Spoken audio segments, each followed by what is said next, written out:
Hola, muy buenas noches. La noticia, la ponencia del Consejo Nacional Electoral en la que le están pidiendo que se formule pliego de cargos en contra del presidente de la República y en contra del exgerente de la campaña, Ricardo Roa. La causa, presuntos dineros no reportados en la campaña presidencial. Esta ponencia puntualmente pide investigar violación de los topes y aportes ilegales hechos a la campaña, entre los que estarían el de FECODE, el de la USO, la Unión Sindical Obrera, y el más delicado de todos, el de la captadora Dailycorp. A continuación, le vamos a mostrar los puntos claves de esta ponencia que los magistrados van a entrar a estudiar. Los magistrados Benjamín Ortiz del Partido Liberal y Álvaro Hernán Prada del Centro Democrático radicaron ante la sala plena del CNE la ponencia con la que solicitan abrir investigación y formular cargos contra el presidente Gustavo Petro y Ricardo Roa, quien fue el gerente de su campaña presidencial y actualmente es presidente de Ecopetrol. La ponencia también incluye a los auditores de la campaña, así como al movimiento político Colombia Humana y el partido Unión Patriótica por la presunta vulneración al régimen de financiación de las campañas electorales de primera y segunda vuelta del pacto histórico, según indica el documento. Los ejes de las irregularidades hallados por los magistrados del CNE y que no fueron reportados a la autoridad electoral son los presuntos aportes que habría realizado la Federación Colombiana de Educadores FECODE por 500 millones de pesos, que según el sindicato fueron una donación para el partido Colombia Humana. También investigarán la donación de la Unión Sindical Obrera, que es la agremiación de trabajadores de la estatal Ecopetrol, y que habría sido de 1.033 millones de pesos. Asimismo, los aportes por alrededor de 2.000 millones de pesos que habrían hecho los dueños y socios de la criptomoneda Dailycorp, que habrían sido acordados en una reunión que sostuvieron con Ricardo Roa, según indicó Omar Hernández, uno de los procesados por el caso de la divisa. Dentro de la investigación también están los millonarios aportes que mencionó Nicolás Petro, que habría recibido de parte de Santander López Sierra, conocido como el Hombre Marlboro, y de Gabriel Ilzaca, hijo del Turco Ilzaca. También el CNE investigará la omisión de pago de testigos electorales, omisión de pago de transporte aéreo y omisión de reporte de facturas de logística y publicidad. Según la ponencia de formulación de cargos de los magistrados del CNE, la violación de los topes electorales de la campaña Petro Presidente habría sido de 3.709 millones de pesos en la primera vuelta y 1.646 millones de pesos en la segunda. Pues para poder entender esta noticia hay que conocer el trámite. Ángela Serrano, muy buenas noches. ¿Cómo es el trámite? ¿Cuál es el trámite que tiene que llevar esta ponencia en el Consejo Nacional Electoral? Giovanni, televidentes, buenas noches. Pues es la sala plena del Consejo Nacional Electoral la que va a tener la última palabra sobre esa posible formulación de cargos contra el presidente Petro y su exgerente de campaña, Ricardo Roa. De aprobarse esta ponencia, la autoridad electoral podría imponer una sanción económica por violación de topes y financiación con fuentes prohibidas.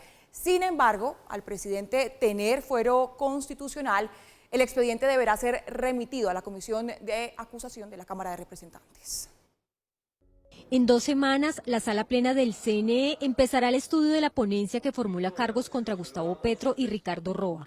El caso lo revisarán 9 magistrados, Alba Lucía Velázquez y Fabiola Márquez del Pacto Histórico, Maritza Martínez del Partido de la U, Cristian Quirós de la Alianza Verde, Alfonso Campo del Partido Conservador, Álvaro Hernán Prada del Centro Democrático, Benjamín Ortiz del Partido Liberal, César Lorduy de Cambio Radical y Pablo Cruz de Comunes, quien no tiene derecho a voto. Para aprobar o negar esta ponencia se necesitarán mínimo 5 votos. Ser hallados responsables una vez agotada la investigación. Las sanciones son de orden económico, como son multas, devolución de la reposición, en fin, todos son de orden económico. Esto es un proceso sancionatorio que tiene como consecuencia ese tipo de sanciones. El Consejo Nacional Electoral podrá adelantar los procesos sancionatorios como imposición de multas y eventualmente la orden de que los dineros que fueron entregados por concepto de reposición de gastos de campaña sean reincorporados al erario. No obstante, como el presidente tiene fuero constitucional, el expediente por presuntas irregularidades penales deberá pasar a manos de la Comisión de Acusación, su juez natural. En lo que respecta al señor presidente de la República, el Consejo Nacional Electoral lo que debe hacer es enviar a la Comisión de Acusaciones para que ellos continúen con el trámite de investigación y establecer la responsabilidad directa del señor presidente. Expertos en derecho electoral aclararon que el CNE sí tiene competencia para investigar hechos de campaña política. Es cierto, el presidente de la República tiene un fuero constitucional, pero solamente es para temas o asuntos del orden penal. Este proceso se surte a través del derecho sancionador, que está en la ley 1437 de 2011. Esta es la primera vez que una ponencia del CNE pide formular cargos contra un presidente de la República.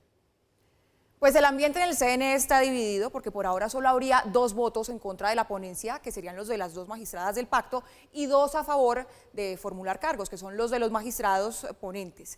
Si llega a haber un empate, ahí se tendría que nombrar un conjuez para que tome la decisión, Giovanni. Muchas gracias, Ángela. Más adelante vuelvo contigo para que nos cuentes qué pasó en la Fiscalía. Pero antes, Cintia Pineda, que cubre el Congreso de la República. Le pregunto, Cintia, buenas noches. ¿Cómo estarían las cosas y cómo funcionaría el caso de llegar a la Comisión de Acusaciones en el Congreso de la República? Giovanni, televidentes, buenas noches. Pues sí, todos los caminos conducen a la Comisión de Acusación e Investigación de la Cámara de Representantes, que es el juez natural del presidente Gustavo Petro, y a donde se espera pues llegue el expediente del Consejo Nacional Electoral. Hay que decir que pues esta célula legislativa ya tiene un proceso abierto contra el presidente Gustavo Petro por estos presuntos hechos de entrada de dineros irregulares a la campaña presidencial del año 2022. Pues le cuento que el caso está en manos de 3 congresistas pues que son cercanos al gobierno. Hay 2 del Pacto Histórico y 1 del partido de la U, bancadas que son que se han declarado gobiernistas. Veamos el siguiente informe. La Comisión de Acusación e Investigación la integran 18 representantes a la Cámara. Hasta el 20 de julio será presidida por el congresista conservador Guadid Mansur.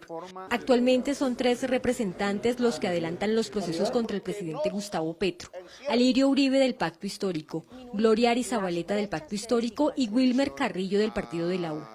Estos congresistas, que son de las bancadas de gobierno, investigan la presunta entrada de dinero irregular a la campaña presidencial de 2022. No obstante, a esa célula llegaría también el expediente del Consejo Nacional Electoral. Ellos tienen la facultad de hacer compulsa de copia o remisión o a la Comisión de Acusaciones o a la Fiscalía General de la Nación o a quien consideren deben remitir de acuerdo a su competencia. En lo que respecta al Consejo Nacional Electoral, simplemente estará en el plano de una sanción económica, pero podrá remitir a la Fiscalía General de la Nación y a la Comisión de Acusaciones para que se concreten las consecuencias de responsabilidad si es que las hubiese sobre esas otras personas. La Comisión de Acusación ha escuchado por este caso a Nicolás Petro, Ricardo Roa, Euclides Torres y los auditores de la campaña, entre otros. Si eventualmente estos 3 representantes e investigadores deciden acusar al presidente Gustavo Petro, pues deberá ser el Congreso en pleno el que apruebe esta acusación, y es un escenario, la verdad, poco probable aquí en el Capitolio Nacional, pues el gobierno hoy cuenta con mayorías tanto en la Cámara de Representantes como en el Senado de la República. Es por ahora toda la información. Cintia Pineda, Red Más Noticias. Gracias, Cintia. Pues así están las cosas. Ese es el panorama de la investigación que hay. La formulación de ese pliego de cargos, de ese primer documento que pasa a la aprobación de los magistrados del Consejo Nacional Electoral. Paula, Mauricio, un escenario inédito en Colombia. Sí, esto no le había pasado a un presidente en ejercicio. Que si esto da para que el presidente deje el cargo, pues no. Obviamente lo que va a pasar es una sanción económica si es que pasa. Pues mire, 300 páginas se tiene esta ponencia que digamos que recoge como todos esos frentes que están abiertos acerca de financiación de campaña y de dineros que al parecer pues no aparecerían reportados en la misma. Importante lo que acabamos de ver, porque empieza uno a desenmarañar y a entender dónde están las competencias del uno, hasta dónde llegan las del otro. Eso sí, si previamente se surte ese paso, que es que la ponencia pues le den vía libre los magistrados del Consejo Nacional Electoral, que tiene que pasar con 5 de 9 votos en realidad, pero en ese momento tenemos 8 magistrados, entonces ahí también hay otro enredo. Sí, mejor dicho, hay varios peajes para que los caminos conduzcan a Roma.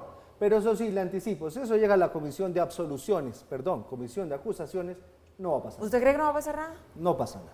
Bueno, es que las fuerzas darían para pensar que no va a pasar nada. No pasa nada, pero el hecho político sí es muy significativo. Eso Por sí supuesto, es cierto. y eso es lo que estamos atestiguando y vamos a seguir atestiguando durante los próximos días. Son las implicaciones políticas de este hecho.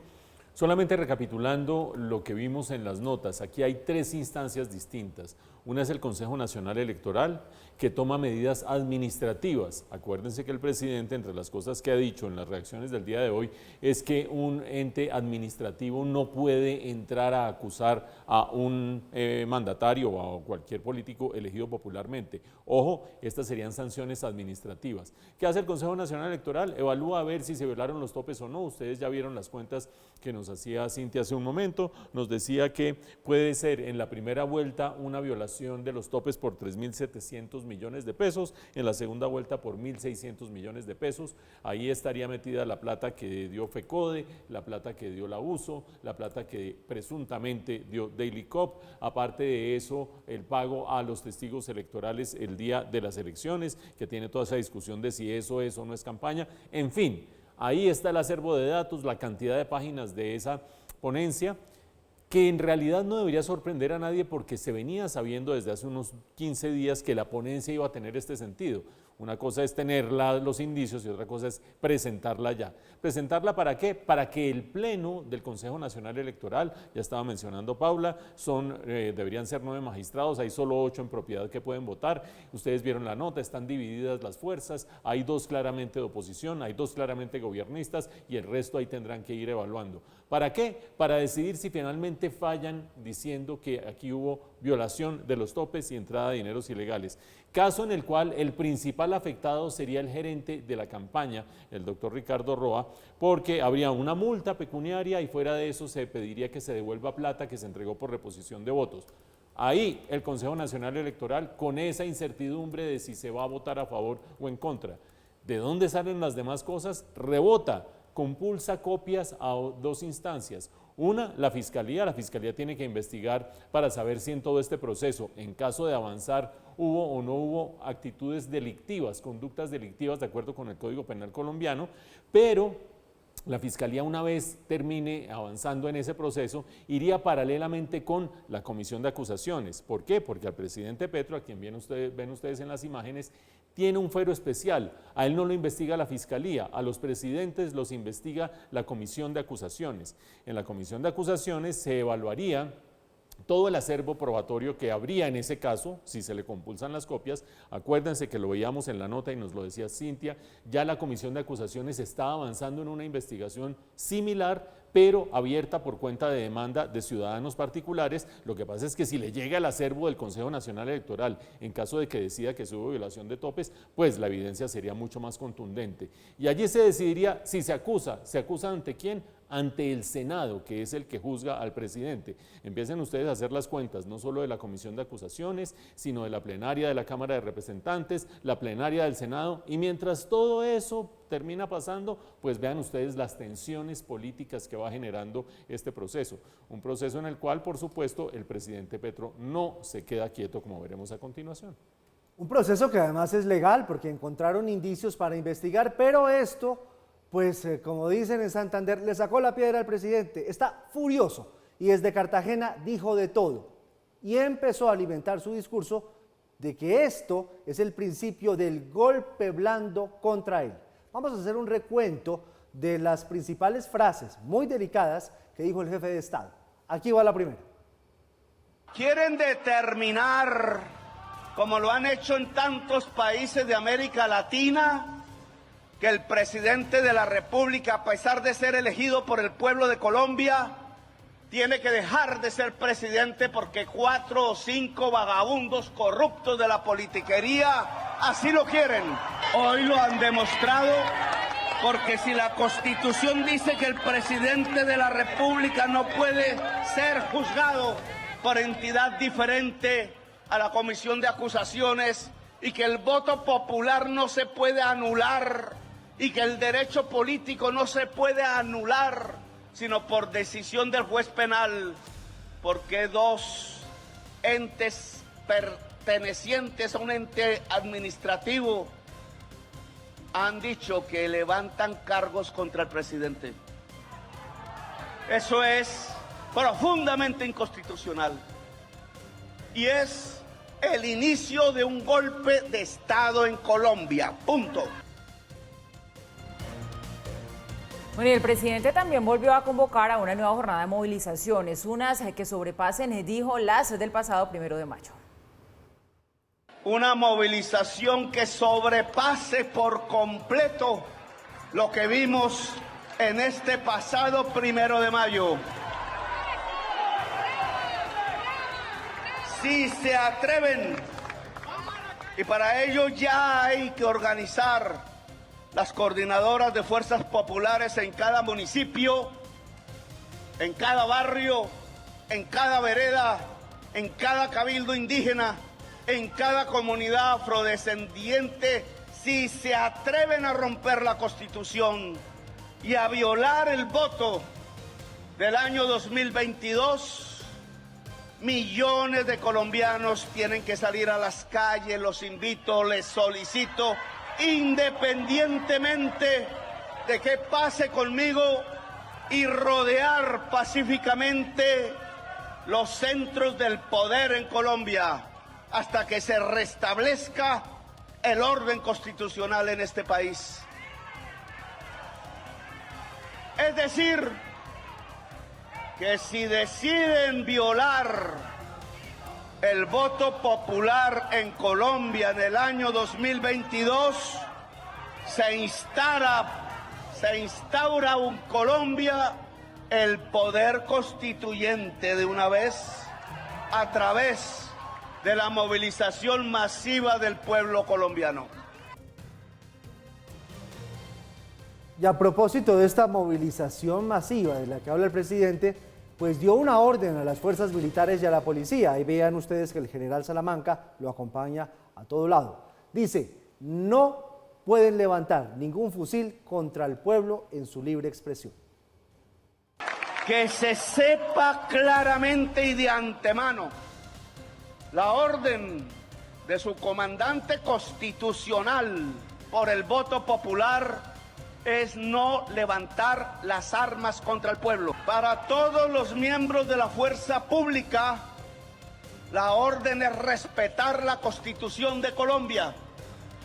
Y la Constitución de Colombia dice y acepta que el artículo 23 de la Convención Nacional de Derechos Humanos rige en Colombia, que nadie en Colombia pierde sus derechos políticos, ni la gente que votó por mí, ni el presidente de la República, sino por sentencia de juez penal. Esa es la orden de la Constitución. Invito a toda la fuerza pública a respetarla. Y por último, el presidente volvió a decir que él seguirá hasta donde los colombianos digan. Yo seguiré hasta donde el pueblo diga. Si el pueblo dice más adelante iré, sin ningún temor, sin ningún miedo. Iremos hacia donde el pueblo colombiano ordene. El presidente de la República solo tiene un comandante al frente.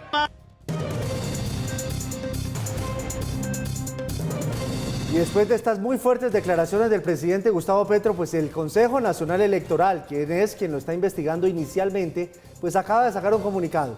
Rechazó estas declaraciones y asegura que con esas afirmaciones del propio presidente se está afectando la democracia. Este es el comunicado, Paula, que acaba de sacar el Consejo Nacional Electoral. Vamos a leerlo completo. El Consejo Nacional Electoral rechaza de manera categórica las declaraciones recientes del presidente de la República, Gustavo Petro, a propósito de la investigación administrativa que adelanta ese cuerpo colegiado. Las actuaciones a cargo de esta autoridad electoral se desarrollan en virtud de las competencias otorgadas por la Constitución Política y las leyes 130 de 1994, 96 de 2005 y 1475 de 2011, así como la reiterada jurisprudencia de la Corte Constitucional y del Consejo de Estado. Las graves declaraciones contra los miembros de esta corporación quebrantan el normal funcionamiento del sistema democrático y ponen en riesgo a quienes están a cargo de tomar las decisiones en cumplimiento de sus funciones constitucionales. Y terminan con un párrafo que resaltan en negrilla. Se afecta a la democracia cuando quien está llamado a garantizar la unidad nacional y la estabilidad institucional descalifica las actuaciones de las autoridades debidamente constituidas. Pero hay más reacciones. Evidentemente, el mundo político dividido en dos. Los petristas y los que están en la oposición, pues opinaron sobre la investigación que hay sobre el presidente, pero sobre todo por la reacción muy fuerte del jefe de Estado. Hablemos de las reacciones, Paula. Bueno, llamó la atención lo que dijo el ministro de Justicia, Néstor Osuna, cuando le dijeron, mire, el presidente está hablando de que esto tiene que ver con un golpe blando. Primero había dicho el ministro, vamos a respetar lo que aquí establecen las instituciones, pero cuando le hicieron esa pregunta dijo que el presidente rara vez se equivoca, mientras que Gustavo Bolívar dijo que le parece que aquí no se está midiendo con el mismo rasero la situación cuando la compara con investigaciones que han tenido presidentes en el pasado. Petro sabe que violó las normas sobre financiación de las campañas y sabe perfectamente que el inciso sexto del artículo 109 de la Constitución ordena que la violación de los topes máximos de financiación de las campañas debidamente comprobada será sancionada con la pérdida de investidura o del cargo. Pero no me adelantaría porque no sé si va a seguir con la investigación o archivarla, eso no lo sé. El presidente dice que empezó el golpe blando, ¿usted cree que es así?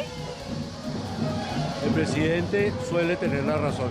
Hace falta respeto institucional. El país hace ya un tiempo y es bueno la mesura, especialmente el presidente y de las ramas del poder público, la mesura en el comportamiento y respeto por las demás instituciones, el respeto por la justicia fundamental.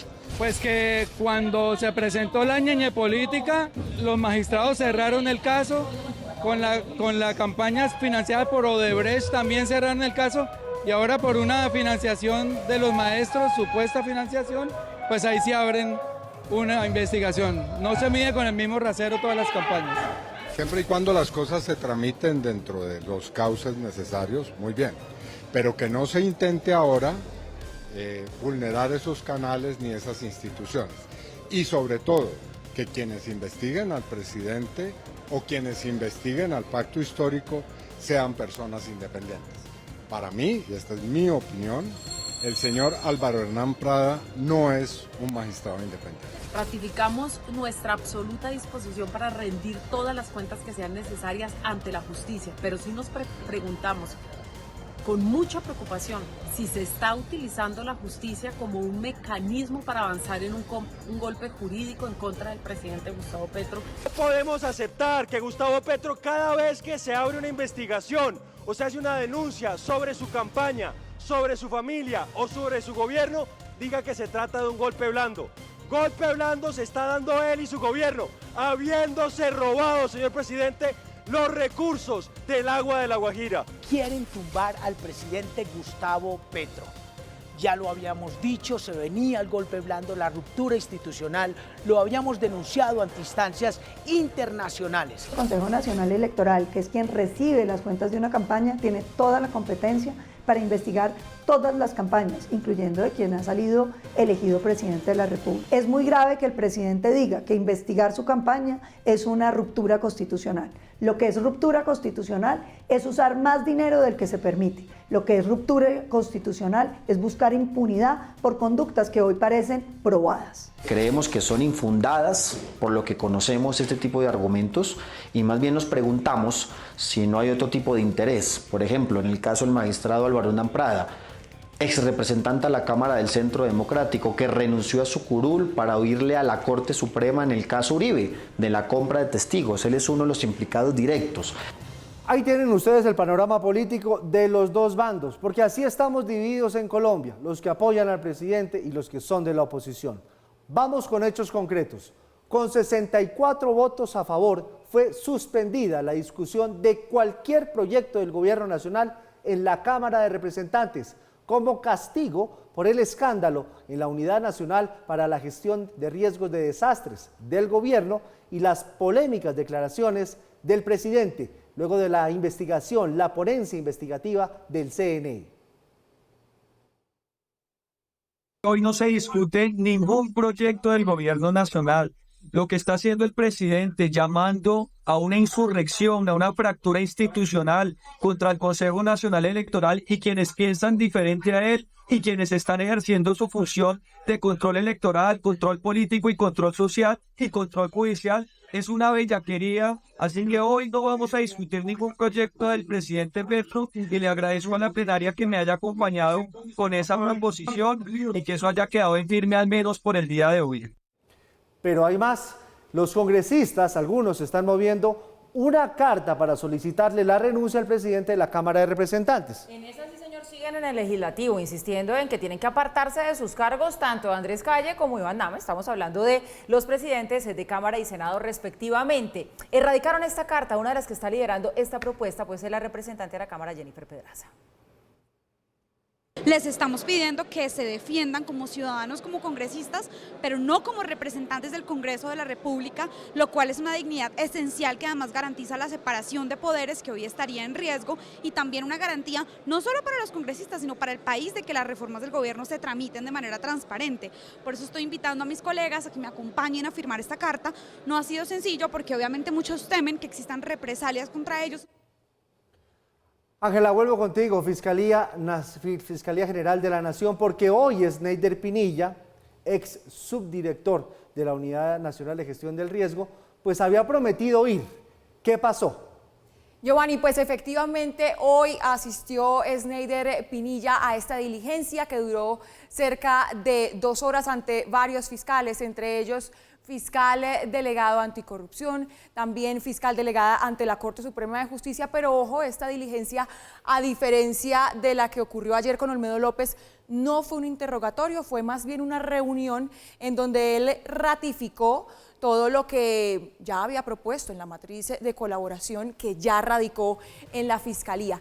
Después de esta reunión, lo que entra a hacer la fiscal general de la Nación, Luz Adriana Camargo, es a revisar todo lo propuesto y lo que pusieron sobre la mesa, sobre lo que él puede aportar sobre este caso, para ahí entonces definir si pues le otorgan este beneficio del principio de oportunidad para que él siga colaborando con la justicia y contando todo lo que sabe sobre el caso.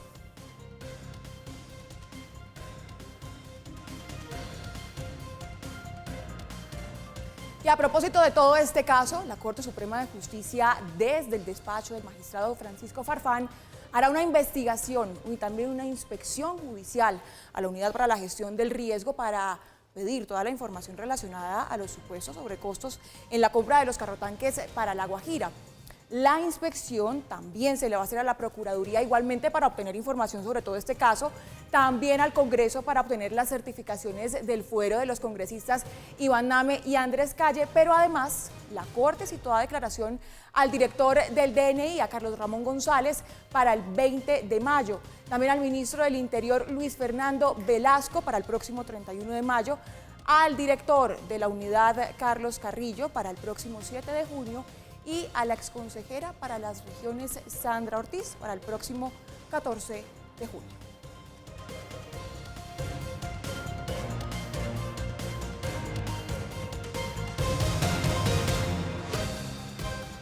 Adicionalmente, ya se iniciaron los acercamientos con la fiscal general de la Nación para consolidar justamente todo el desarrollo armónico de las investigaciones sobre todo este escándalo. Giovanni.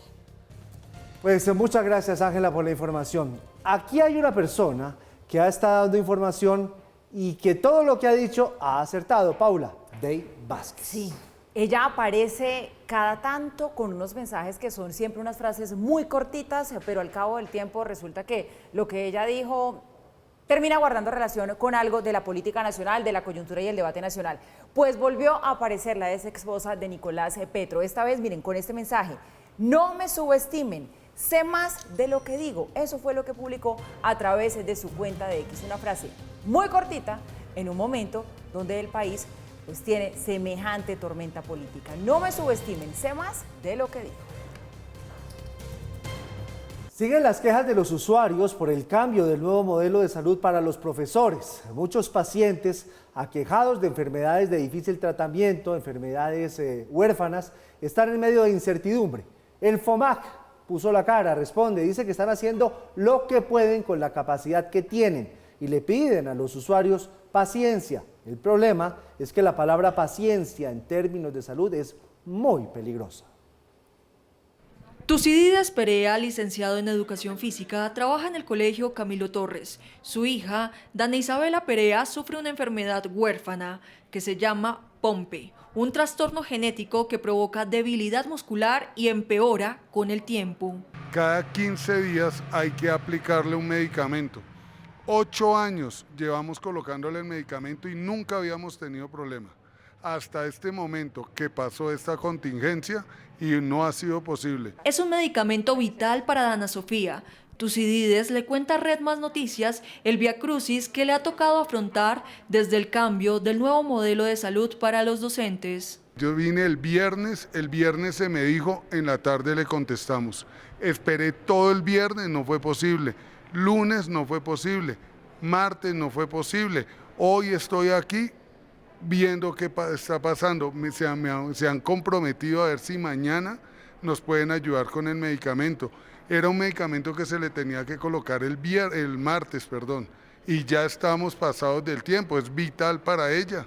¿Qué tenemos que esperar? ¿Qué están esperando? Clelia Argüello, docente y miembro del FOMAC, también ha sufrido las consecuencias del cambio del nuevo modelo de salud.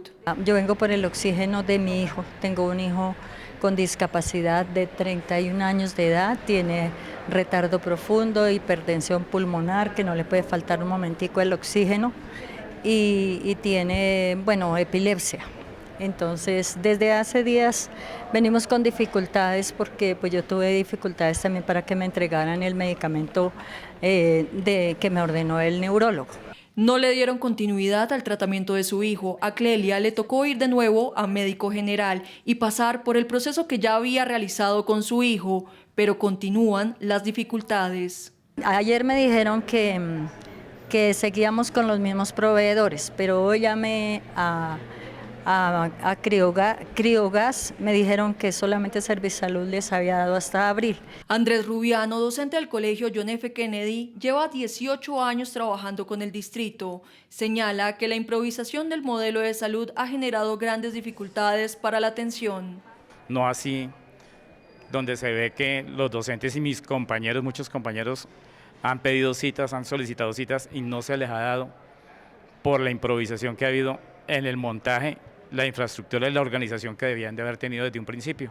En Bogotá, los docentes y sus beneficiarios que llevan tratamientos médicos los han enviado al único centro de atención para recibir quejas, ubicado en la 72 con décima, el cual recibe también solicitudes para cesantías, pensiones y demás servicios de los docentes. Según el FOMAC, desde el 2 de mayo a la fecha se han atendido en los centros de atención al usuario a nivel nacional 5.652 solicitudes con temas referentes a salud. En Bogotá, en los próximos días prevén abrir otro centro de atención para los usuarios y señalan que están trabajando con toda su capacidad para poder solucionar los problemas que se han presentado. Mire, el lío, Mauro, es que para cualquier persona un tema de seguridad, tema de salud, no da espera. No, pues cómo, imagínese. Es imposible. Es cierto. Y esto era un tema avisado, la Procuraduría lo dijo, no tenían la capacidad. El gobierno se puso furioso, los maestros salieron a respaldar al presidente. Y dijeron que no, que esto era bueno. Hombre, lo que pasa es que hay gente que necesita que eso siga funcionando perfecto y no acepta un segundo de retraso porque es su vida la que está comprometida. No, y sí es cierto, como dirán las mamás, se les dijo, se les advirtió, porque lo que le estaba pidiendo, entre otras cosas, la Procuraduría al gobierno con el cambio de este modelo de salud era que les presentaran cómo iba a ser el plan de transición del uno al otro, no implementarlo de sopetón. Pero pues el gobierno no quiso hacer caso ante ese llamado que estaba haciendo la Procuraduría, y esto fue el 1 de mayo, y mire, estamos a 8, 7 días después, las cosas no funcionan. Y es que está creciendo, Mauro, porque Isabel Rojas, que hizo esta nota, el primer día se recibieron unas quejas, el segundo, cada vez se reciben más quejas. Ella está atosigada de la cantidad de quejas que le están llegando a diario, y vaya, llame al call center, esa es otra historia. Sí. No, y ver los testimonios de la gente es muy doloroso, muy doloroso. Llevamos 8 días del cambio de modelo. Acuérdense ustedes que el modelo de la prestación del servicio de salud para el magisterio cambió el 1 de mayo, una fecha simbólica, una fecha con gran contenido desde el punto de vista político. Pues bien, el 1 de mayo cambió. ¿Cómo era el modelo anterior? El modelo anterior también lo administraba la fiduprevisora, pero mucho más atrás, detrás de bambalinas. Tenía contratados a 10 intermediarios, alrededor de una decena de intermediarios, que a su vez eran quienes contrataban a las IPS, es decir, clínicas, hospitales, prestadores de servicios de salud, etcétera, etcétera. Lo que dice el presidente Petro, lo que dice el gobierno nacional, es que allí había actos de corrupción, que no se sabía cómo se estaban contratando esos intermediarios, que no se sabían con qué criterio los intermediarios contrataban a una clínica, a un hospital, a un puesto de salud, etcétera, etcétera. Puede ser que sea así, puede ser que no sea así, pero digamos que por lo menos el gobierno tiene la legitimidad de decir, veo actos de corrupción, voy a cambiar el modelo. Listo, cambia el modelo. Ahora la fiduprevisora no está detrás de bambalinas. La fiduprevisora pasa a estar adelante, pasa a hacer algo para lo cual no está muy preparada, que es administrar servicios de salud, es decir, ya no solamente coordinar con unos intermediarios, sino administrar servicios de salud, y pasa de tener contratos con 10 intermediarios a tener contratos, ojo lo siguiente, con 511 IPS, 511 entre clínicas y hospitales, y 1.500 adicionales para la prestación de servicios para enfermedades de alta complejidad. Le preguntan hoy al gerente de la fiduprevisora, ¿están firmados los contratos? No, mira, todavía no están firmados porque es que eso toma mucho tiempo. 8 días después de que se cambie el modelo, con estas 511 prestadores de servicios de salud y 1.500 si se trata del caso de enfermedades de alta complejidad, no están firmados del todo los contratos. Yo quiero imaginarme qué hace un gerente de una clínica o un hospital cuando le dicen, no, es que vengo aquí a pedir la droga, el tratamiento, etcétera, etcétera, urgidos por la salud porque la salud no espera, y no, resulta que los contratos no están firmados. ¿Por qué? No solamente por la rapidez en la transición, sino por darle funciones que no ha tenido a una entidad que ha estado acostumbrada a otras cosas. Fiduprevisora, como su nombre lo dice, una fiduciaria que manejaba plata, ahora va a manejar esta contratación de servicios de salud. Ojalá que esto se enderece pronto. ¿Por qué? Porque está de por medio la vida de todas estas personas, la salud de todas estas personas. Pero ojalá también que aprendamos todos, el país, el presidente, el gobierno, el ministro de Salud, la ministra de Trabajo, que las transiciones, sea de un régimen de salud, sea de un régimen pensional, sea de cualquiera de estos regímenes, no se pueden hacer a las patadas y no se pueden hacer sin garantizar que los encargados tengan la experiencia acumulada necesaria. La intervención de la Superintendencia de Salud a la Subred Centro Oriente es uno de los floreros de Llorente que le sacó de quicio al alcalde mayor, que hoy se pregunta por qué el gobierno nacional está asumiendo poquito a poquito competencias que son de la alcaldía. Esta es la historia. La Superintendencia Nacional de Salud, en uso de sus facultades de inspección, vigilancia y control sobre el sistema de salud, ordenó la toma y posesión de los bienes, haberes y negocios de la Subred Integrada de Servicios de Salud Centro Oriente en la ciudad de Bogotá y la intervención forzosa administrativa para administrar de la misma Subred.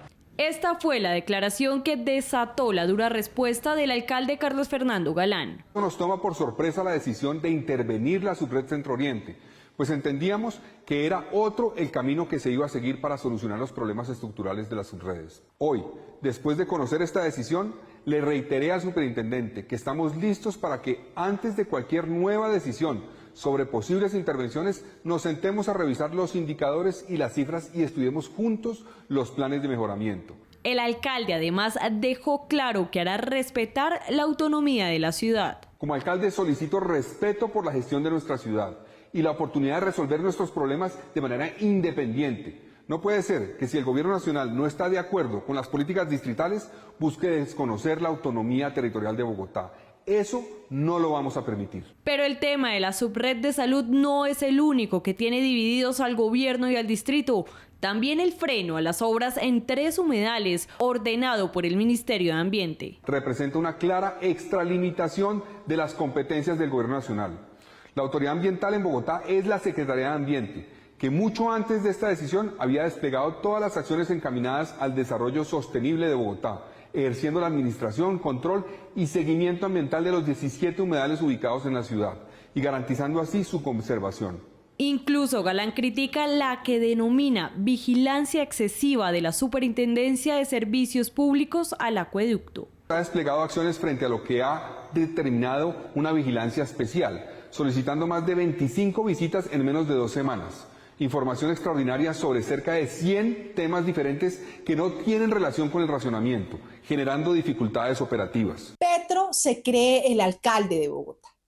Él y sus ministros quieren acabar con todos los proyectos de infraestructura, empezando por el más importante, la primera línea del metro. El alcalde Carlos Fernando Galán pide respeto para la ejecución de su administración.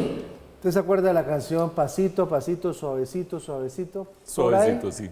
Por ahí el gobierno empezó a metérsele a la alcaldía mayor. Mire, Ricardo Bonilla estuvo en la alcaldía cuando Petro era alcalde. Susana Muhammad estuvo en la alcaldía. El ministro de Salud también estuvo en la alcaldía. ¿Qué pensarían ellos si el gobierno de entonces se le metiera en sus funciones? Estarían fúricos, convocarían marchas, mejor dicho. ¿Qué no harían? Ahora ellos están haciendo lo mismo a Carlos Fernando Galán. ¿Por qué? Y además esto cómo se destraba, ¿no? Porque, pues hombre, Bogotá necesita del gobierno nacional. Uno pensaría que la vía del diálogo debería ser la vía ideal, pero no se ve como que pues por eso ahí que usted quiera dice ir la es cosa. otro comercial de televisión. ¿Se acuerda del bloqueo? Pues es lo que están haciendo, bloqueando a Bogotá.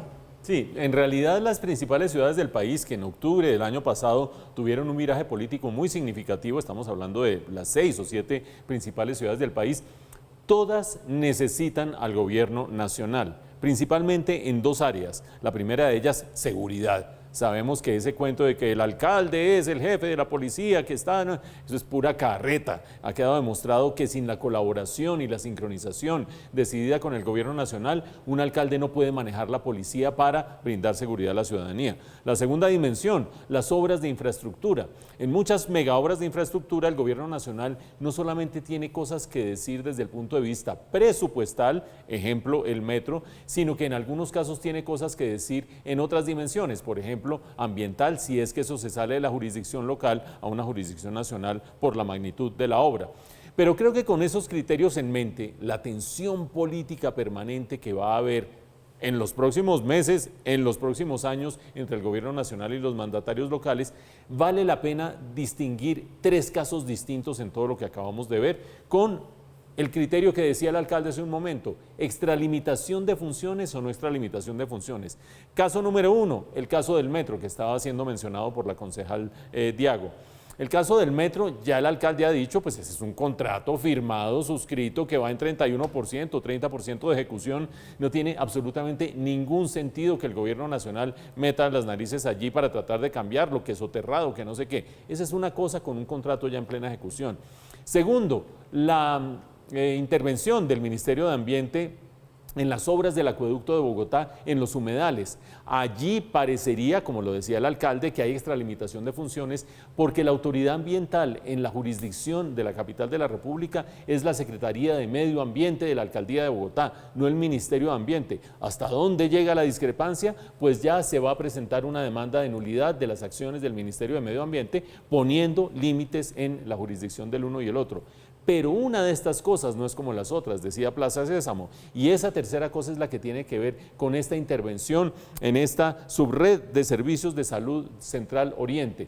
¿Por qué? Porque en este caso venían conversando las 2 administraciones y la administración de Bogotá se había comprometido a meter más de 160.000 millones de pesos para empezar a enderezarle las finanzas a esta subred que están bastante deterioradas, pero no necesariamente hay extralimitación de funciones. Uno podría hablar de una especie de traición a lo acordado, pero es un acuerdo que es de palabra, que no es un acuerdo escrito en un contrato, en lo cual se iban a tratar de llevar las cosas hasta el final. Por eso ustedes notan que hay una diferencia cuando el alcalde dice extralimitación en el caso del Ministerio de Medio Ambiente y pedimos que en el caso de la salud de aquí en adelante sigamos trabajando coordinadamente. Son 2 tonos distintos, son 2 cosas distintas e involucran de manera distinta al gobierno nacional.